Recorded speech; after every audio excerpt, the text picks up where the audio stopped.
Prabowo akan bangun rumah sakit di TNI di Gaza.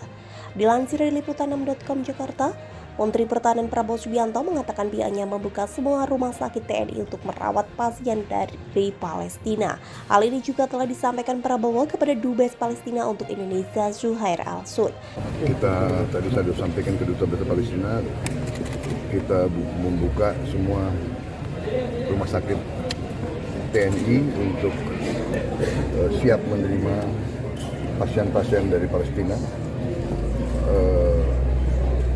Ini sudah kita sampaikan karena tadi saya sudah sampaikan ke Duta Besar Palestina, kita membuka semua rumah sakit TNI untuk siap menerima pasien-pasien dari Palestina.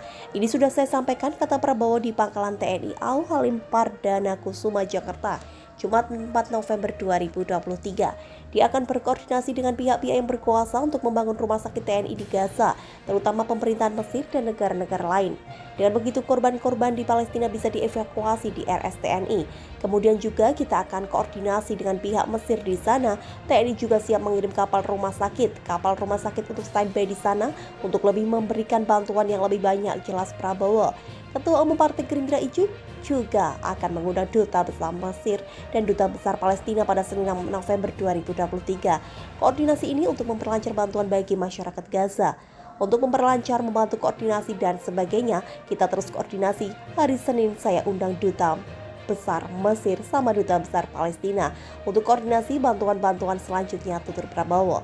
Indonesia kirim bantuan.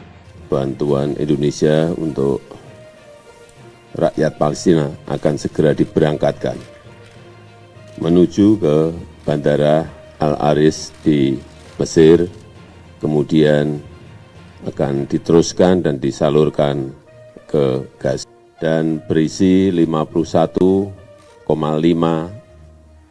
ton bantuan berupa bahan makanan, alat medis, selimut, tenda, dan barang-barang logistik lainnya yang telah disesuaikan dengan kebutuhan yang ada di Gaza. Sebelumnya Indonesia mengirimkan bantuan kemanusiaan tahap pertama sebesar 51,5 ton untuk Palestina Sabtu 4 November 2023. Adapun bantuan yang dikirim Indonesia antara lain bahan makanan, alat medis, selimut, tenda hingga logistik lainnya yang dibutuhkan di Gaza, Palestina. Ini adalah bantuan tahap pertama dibawa menggunakan 3 pesawat dan berisi 51,5 ton bantuan berupa bahan makanan, alat medis, selimut, tenda, dan barang-barang logistik lainnya yang telah disesuaikan dengan kebutuhan yang ada di Gaza. Jelas Presiden Jokowi saat melepas bantuan di Pangkalan TNI AU Jakarta Timur Sabtu 4 November 2023. Bantuan dibawa dengan menggunakan 3 pesawat Hercules milik TNI AU yang diberangkatkan dari Pangkalan TNI AU Halim Perdana Kusuma, Jakarta. Nantinya bantuan tersebut akan disalurkan ke Gaza melalui Mesir. Alhamdulillah pada hari ini bantuan Indonesia untuk rakyat Palestina akan segera diberangkatkan menuju ke Bandara Al-Aris di Mesir. Kemudian akan diteruskan dan disalurkan ke Gaza, ujarnya. Bantuan tahap kedua sedang disiapkan.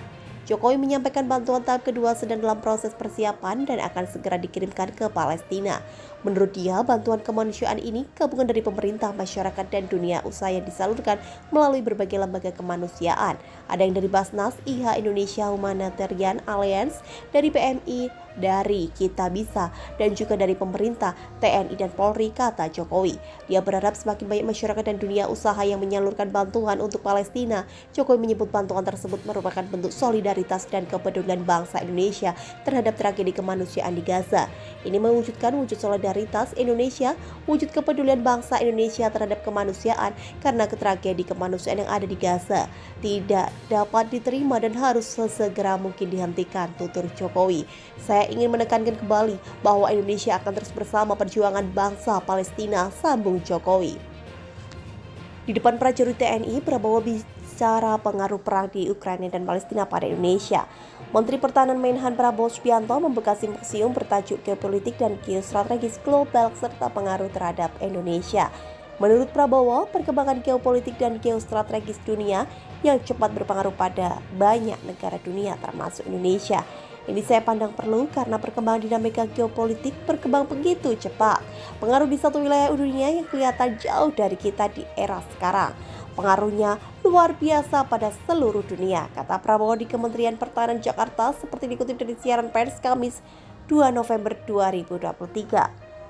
Prabowo pun memberi bukti nyata dampak yang dirasakan dunia akibat perang yang terjadi di Ukraina. Salah satu yang paling terasa lanjut Prabowo adalah meningkatnya harga bahan bakar minyak BBM dan pupuk. Perang di Ukraina telah membuat pupuk menjadi mahal dan langka. Kalau pupuk mahal dan langka akan mempengaruhi produksi pangan di sebagian besar dunia. Kalau produksi pangan terpengaruh, maka akan mengakibatkan destabilisasi politik, jelas Prabowo. Pengaruh perang di Gaza pada Indonesia. Selain itu, Prabowo juga menyinggung perang yang terjadi di Gaza, Palestina. Menurutnya, situasi tersebut akan berpengaruh pada Indonesia, terlebih jika melihat kesamaan latar belakang agama masyarakat RI dan warga Gaza.